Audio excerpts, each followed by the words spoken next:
Muy bien, el apartado 3.5 es sobre las técnicas de procesamiento y análisis de datos. En este punto va a ser importante que se describan las distintas operaciones a las que serán sometidos los datos que se van a obtener. La clasificación, el registro, la tabulación y codificación, si fuera el caso. Y aquí deben de recordar que es importante plantear cómo se va a hacer ese proceso de levantamiento de la información. Es decir, con qué programa voy a procesar la información. Ya sea que lo hagamos con Excel o que lo vayamos a hacer con PSPP, que sería el programa que vamos a practicar, habría que decirlo acá, cómo vamos a procesarlo, con qué software vamos a procesar esa información. Hoy, como ya mencionaba, usualmente se utilizan los formularios de Google. Él automáticamente nos va haciendo una estadística y nos va graficando. Pero eso no lo es todo. Es decir, presentar porcentajes, ya lo explicaba, eso no es todo, no es parte de una investigación cuantitativa. Más bien, no es que no sea parte, es que no es lo más importante. Aquí lo que tenemos que tomar en cuenta es que vamos a probar la hipótesis. Entonces el trabajo debe llevar una hipótesis que va a ser probada. Y para ello, pues hay que establecer cómo la vamos a medir. Eso quiere decir que desde la operacionalización, desde la misma hipótesis y su operacionalización, tenemos que tener claridad de cómo vamos a proceder y plantearnos entonces cómo va a ser. Si lo hacemos en Google Form, tendríamos que descargar el archivo que se nos genera ahí para procesarlo, ya sea, como digo, en Excel o en PSPP. Como yo les voy a enseñar PSPP, al menos en su manejo básico, yo esperaría que al menos eso ustedes lo apliquen, ¿verdad? Pero no es un requisito. Pero yo esperaría que se trabaje en PSPP. Pero ya ahí es opcional. Ahora, ¿qué debemos tomar en cuenta acá? Debemos tomar en cuenta que un software no nos va a ayudar o no nos va a analizar la información. El software es únicamente una herramienta que nos sirve para el análisis. El análisis lo hace el investigador, el análisis lo hace el grupo que está investigando. No lo hace el software únicamente nos ayuda, nos da números, nos da datos, nos da porcentajes, nos da frecuencias, nos da gráficos, pero no nos analiza la información. Es el investigador o el grupo que está investigando el que tiene que analizar la información, obtener las conclusiones de eso, decir si la hipótesis se prueba o no se prueba. Porque si yo pongo la hipótesis, pero no pruebo la hipótesis, entonces la hipótesis no ha jugado su papel. Eso es lo que pasa muchas veces en las investigaciones, que ponen hipótesis, pero al final no se sabe qué pasó con la hipótesis, si la van a aceptar o no la van a aceptar. Toda esta parte, repito, el software solo nos ayuda, solo nos da información, pero no nos analiza el dato, no nos analiza, eso solo nos da un número y ya nosotros debemos interpretarlo, pues. Eso es como el termómetro. Cuando ustedes le ponen el termómetro al paciente, el termómetro les da un dato, pero no les da el análisis. ¿Quién hace el análisis? El que sabe leer el dato. Usted sabe, si tiene 37, arriba de 37, es que ya está presentando un estado de fiebre. Pero ¿quién interpreta el dato? Es la persona. En este caso, ustedes, como enfermeros, enfermeras. Entonces, así es el software. El software únicamente es la herramienta. Él nos da un número. Entonces, nosotros tenemos que interpretar qué significa ese número. Si estamos haciendo prueba de hipótesis, él seguramente nos va a dar un dato abajo del 5%, ¿eh? O arriba del 5%. Entonces, ahí debemos de saber nosotros qué significa. Entonces, ¿cuál es el conocimiento que debemos tener? Bueno, de estadística. Si ahí no nos enseñaron, ¿verdad?, la estadística como debía ser, sí vamos a tener un problema. O si nos la enseñaron, pero ya se nos olvidó, también vamos a presentar un problema. Entonces, en lo referente al análisis, vamos a definir las técnicas lógicas, ¿verdad? Puede ser inducción, deducción, análisis y síntesis, ¿ya? Que ya explicamos qué era eso, ¿verdad? ¿Qué es el análisis? ¿Qué es la síntesis? ¿Cómo vamos a hacer ese dato? O, en todo caso, estadísticas, ya sean descriptivas, o sea, plantearse la media, la moda, ¿verdad? La varianza, promedios, o inferenciales, ¿verdad? Que ya sería hacer pruebas, otro tipo de prueba, para poder hacer esas inferencias a toda la población de donde se ha tomado la muestra. Estas serán empleadas para descifrar lo que revelan los datos que sean recogidos. Repito, aquí lo que vamos a hacer es una prueba de hipótesis. ¿Nos interesan los porcentajes? Sí. ¿Nos interesan los gráficos? Sí. Pero ¿qué más nos interesa? ¿O qué es lo más importante? Es probar la hipótesis, es decir, ¿aceptamos o no la hipótesis? Ahí es donde queremos llegar. ¿Aceptamos o no la hipótesis? Entonces, para eso, repito, vamos al software. No sé, yo, ¿verdad? Sé que en Excel se puede hacer, pero yo repito, ¿verdad? Prefiero que ocupemos PSPP, para lo cual vamos a tener una práctica, ¿verdad? Una explicación y luego una práctica sobre PSPP. Muy bien, entonces esto de las técnicas de procesamiento y análisis de los datos debe de quedar claro, porque esto nos va a permitir de alguna manera guiar esta parte, ¿verdad? Que ya es luego del levantamiento, ¿verdad? De la encuesta, luego del trabajo de campo, pues entonces pasamos a esta parte que ya es el proceso, ¿verdad? De recopilación, ¿verdad? De tabulación, más bien de clasificación, registro, tabulación y codificación. Y el último capítulo, aunque ya decía que vamos a agregar algo sobre los aspectos éticos, el capítulo número 4, esto tiene que ver con aspectos puramente, como su nombre lo dice, administrativos, ¿verdad? Ahí vamos a expresar los recursos que vamos a ocupar, como los recursos humanos, materiales, financieros y tiempo necesarios ya para la ejecución de la investigación.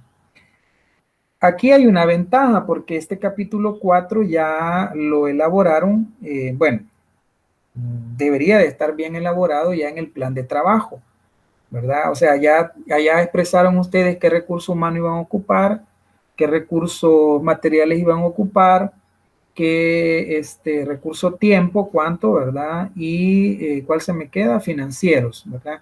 Entonces, todo eso lo deben de plantear en una matriz, en un cuadro, que les permita visualizar cuál es el total.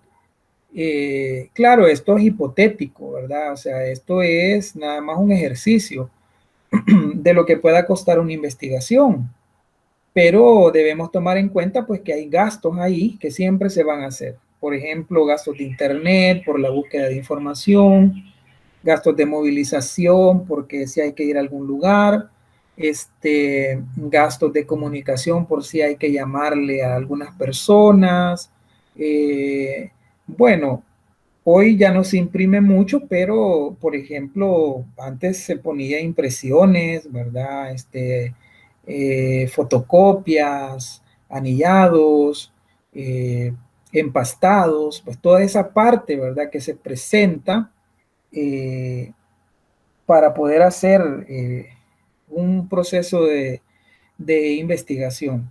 Cuando estamos haciendo investigación ya en el campo laboral y le piden a uno un presupuesto, pues uno considera todo eso, ¿verdad? Considera el transporte, considera la comida, si va a contratar encuestadores, si va a hacer alguna reunión con personas, pues tiene que cotizar local, préstamo, más bien alquiler de sonidos, sillas, refrigerios, todo eso va en esta parte.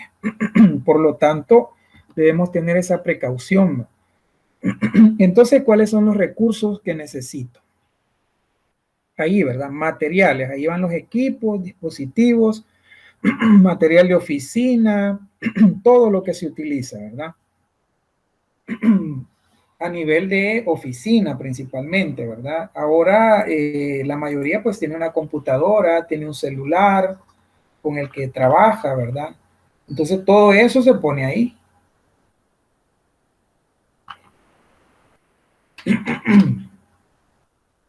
Luego tenemos los recursos humanos.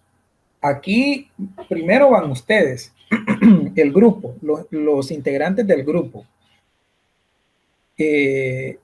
Si van a utilizar encuestadores, que aquí no va a ser el caso, pues, pero lo deben de aprender porque si les toca hacer un proyecto de investigación que se los pidan y donde tienen que echar mano de personal, tienen que ponerlo ahí, ponerle cuánto le van a pagar al día o cómo le van a pagar. Cuando uno va a hacer trabajo, fíjese, de campo y lleva encuestadores, uno paga por encuesta. Ya le dice, mire, la encuesta se la voy a pagar a dólar, a $2, a $3, a $4. Cada encuesta que usted haga, ¿verdad? Y que la haga correctamente, pues que la llene correctamente, así va a ganar. Y se calcula por el número de páginas, pues si una encuesta tiene 5 páginas, pues sí se paga mejor que una que solo tiene 2, por ejemplo. Entonces ahí se pone el recurso humano, ¿verdad? Ahí tienen que ir ustedes.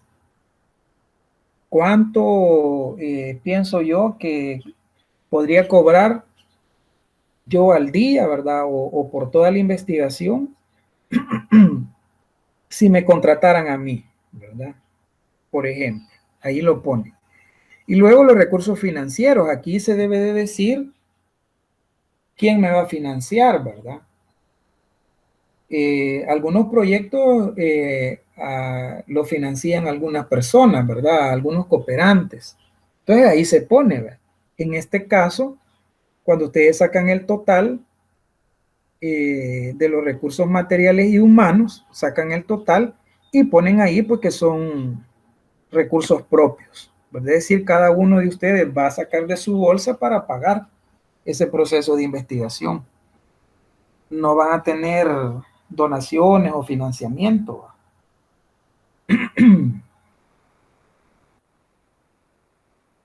Todo esto se hace en una matriz, ¿verdad? Se hace en un cuadrito donde se pone el rubro, se pone la cantidad, se pone el precio unitario y se saca el total. Como digo, esto ya lo tienen elaborado allá en el plan de trabajo, o sea que este capítulo 4 solo sería de traerlo del plan de trabajo y ponerlo ya en el proyecto de investigación. Y luego viene un cronograma de actividades, ¿verdad? Veamos qué falta aquí, falta el recurso tiempo, ¿verdad? Aquí deben de agregarlo en este capítulo 4, el recurso tiempo. ¿Con cuánto tiempo cuentan para hacer la investigación? Usualmente lo que se pone aquí es el tiempo que dura el ciclo, ¿verdad? Las semanas que dura el ciclo. Y luego el cronograma de actividades, que ya es ese tiempo distribuido, ¿verdad?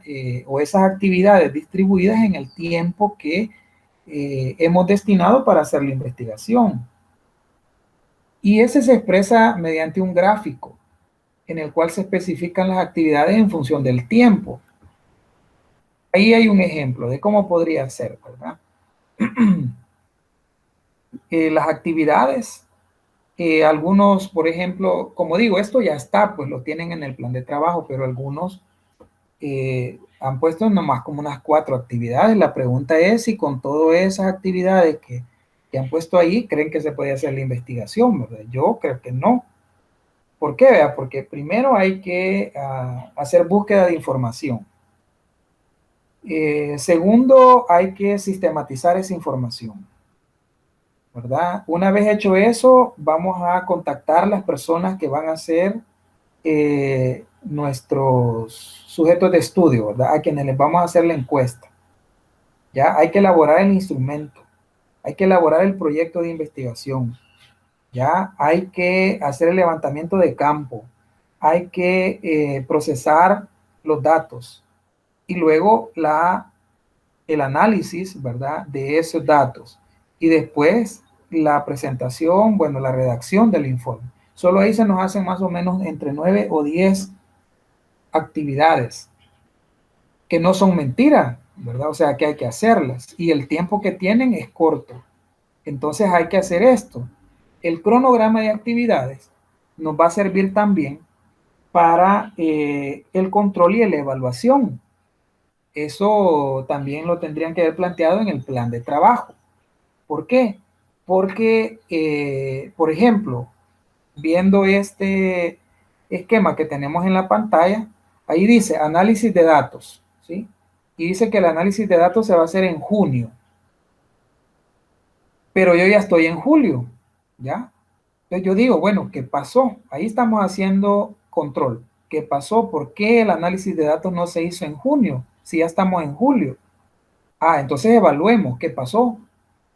Y empezamos a preguntar, ¿a quién le tocaba iniciar el análisis? Ah, a mí. Muy bien. ¿Y qué pasó? Ah, lo que pasa es que los del procesamiento no me han dado todavía los datos.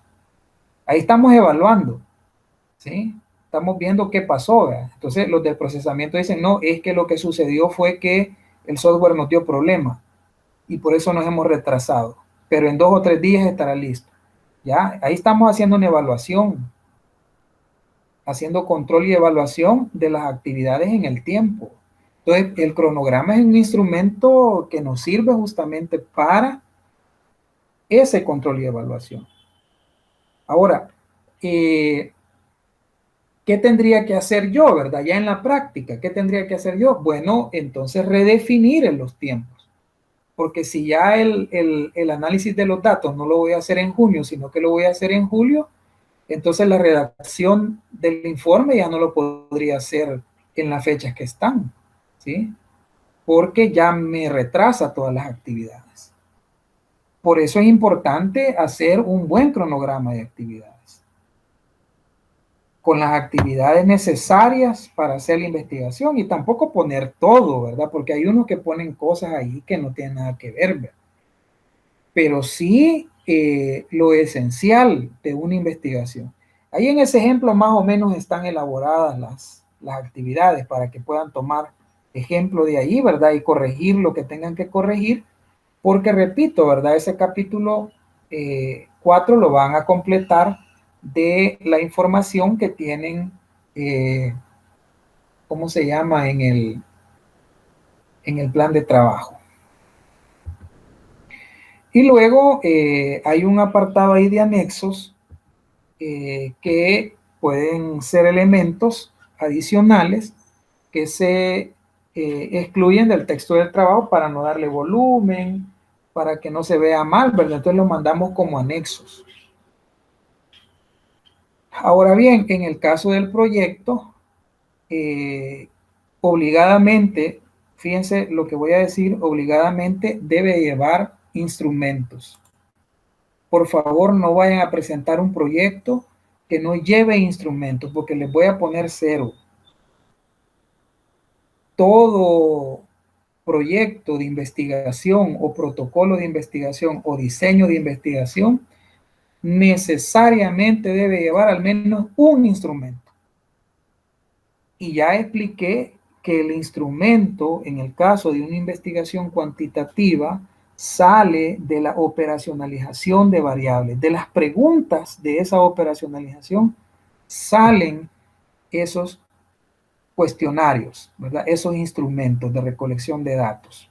Entonces, este proyecto de investigación debe de tener al menos un instrumento, ¿verdad? Porque no podemos concebir un proyecto de investigación que no lleve instrumentos. O sea, eso es como que, por ejemplo, yo les sirva una sopa a ustedes y no les dé cuchara, ¿va? ¿Cómo van a hacer? Más si la sopa va caliente, pues no nos vamos a empinar el gran plato, ¿verdad? Entonces, algo así es esto.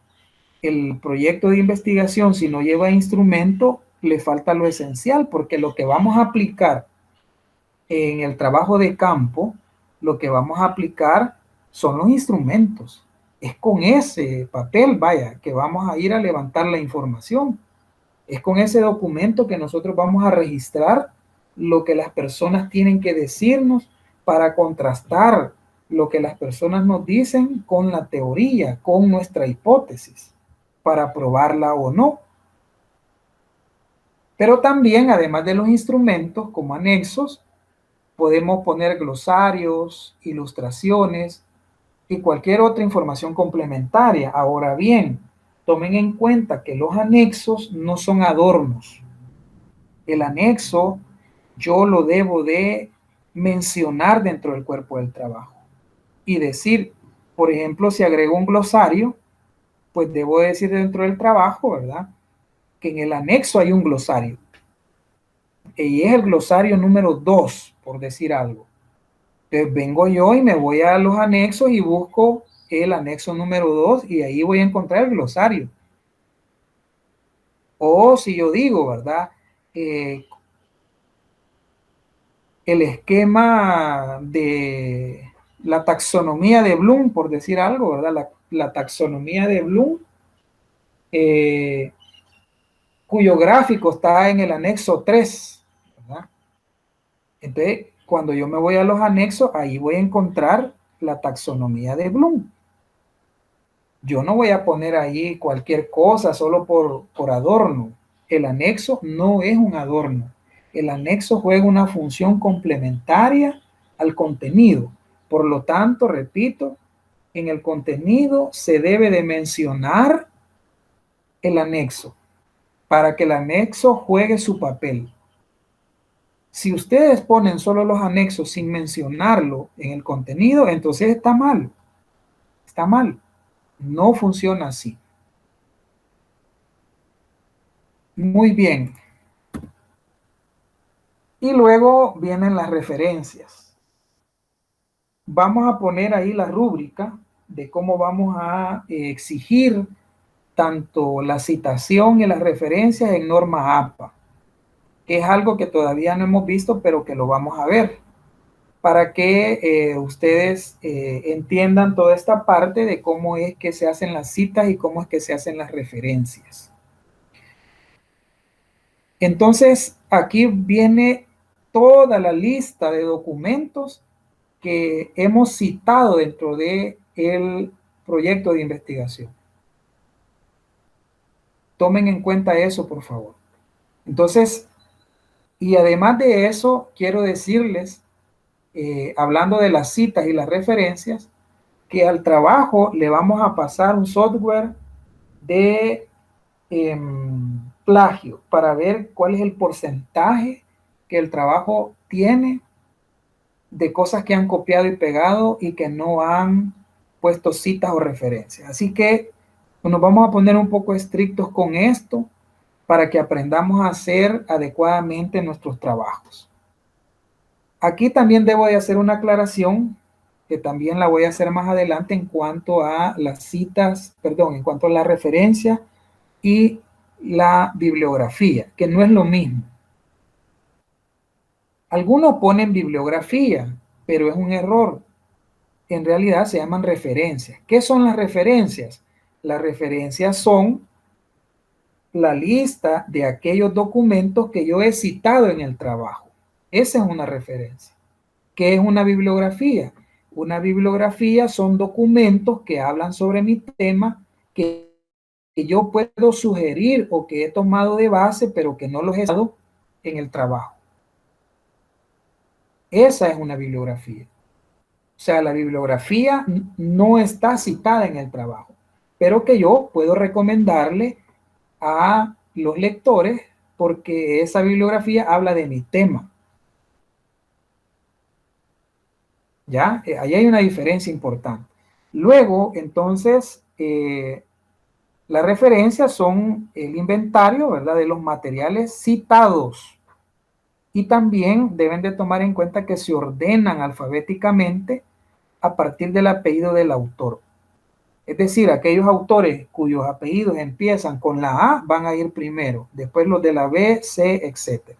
De tal manera, pues, que esa parte de las referencias, que lo vamos a hacer con la norma APA y nos vamos a auxiliar de Zotero, es lo que vamos a revisar, ¿verdad? Que vaya bien hechito. Ya dije, si bien es cierto, es un ejercicio, ¿verdad? Y hay que hacerlo bien, ¿verdad? Y aprender lo más que se puede, porque ya luego, cuando vengan a hacer la tesis, pues ahí se van a dar cuenta que van a tener que ir a revisar, porque ahí sí les van a exigir más. Entonces, aquí hay que aprender lo básico y hay que llevar la noción para que no les cueste esa parte, para que sea mucho más fácil para ustedes cuando ya les toque hacer su tesis. Entonces aquí tenemos ya, digamos, la última parte ya del proyecto de investigación para poderlo complementar. De tal manera, pues, que ya a este momento tienen todos los elementos, tienen todas las partes que complementa, digamos, o que contempla más bien un proyecto en el cual deben de tomar en cuenta que no todas las instituciones, ya sea educativas o de trabajo, tienen los mismos capítulos o los mismos apartados para elaborar un proyecto de investigación. Puede variar. Y decía pues que en esencia, ¿verdad? Algunas partes de los capítulos, esas siempre van a ser así. Por ejemplo, el planteamiento del problema, eso siempre debe de ir. El marco teórico siempre debe de ir, ¿verdad? Eso lo van a encontrar en todos los proyectos de investigación o los formatos de proyectos de investigación. El aspecto metodológico tiene que ir obligadamente. Esos tres elementos no deben de faltar en un proyecto de investigación. De ahí lo demás, los apartados, subapartados pueden variar, pero esas tres cosas siempre se las van a pedir. Y la parte administrativa, por supuesto que es fundamental porque es la que nos da el costo del trabajo y la que nos permite ordenarnos en el tiempo, ¿verdad? A través de un cronograma para saber cómo vamos a distribuir el tiempo que tenemos para hacer la investigación. De tal manera, pues, que con estos elementos que ya ustedes tienen, ya pueden ponerse a escribir el proyecto. Ya desde mucho antes tuvieron que haber empezado al menos a plantear el problema, ¿verdad? Entonces yo les voy a colocar la rúbrica en Classroom con la entrega y la fecha de entrega del trabajo para que ustedes lo tomen en cuenta y pongan atención en esos elementos que vamos a evaluar, sobre todo en los elementos de respaldo, que tiene que ver con las citas, que tiene que ver con las referencias y que tiene que ver con el plagio, ¿verdad? Esos tres elementos son a los que le vamos a dar mayor prioridad. Y por supuesto también al contenido, ¿verdad? Porque tenemos que revisar el contenido, a ver cómo va, a ver si han respetado las partes del informe, de las partes del proyecto, porque eso es importante.